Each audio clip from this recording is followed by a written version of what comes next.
धोरोमा जेखौ थिनदों बेखौ जों बयबो मावलांनांगौ बिस्वजित दैमारिनि बिबुंथि। दिनैनि सानब्रैनि हाबाफारि लानानै खुंफुंनाय बर' बेप्टिस्ट कन्वेन्शना दिनै मेहेरगोनां हाबाफारिजों खुंफुंजाबाय। ख्रिस्ट' सिबियारिफ्रा ज' मेहेरगोनाङै बाहागो लानायनि गेजेरजों सानब्रैनि हाबाफारियाबो मोजाङै जोबलाङो।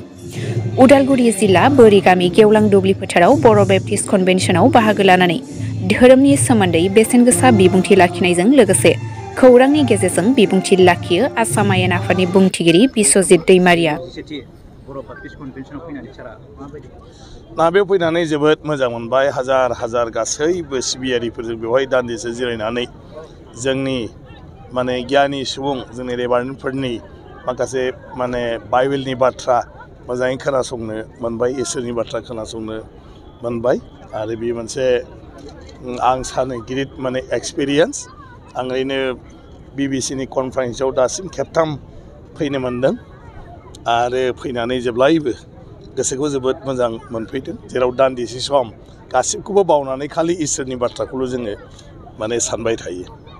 सुबुं समाजनि गेजेराव बे BBCनि बे जथुम्मानि गेजेरजों मा मेसेज बेनो जोङो इसोर नङाबा जेबो जाया, जों अहंकार जानो नाङा।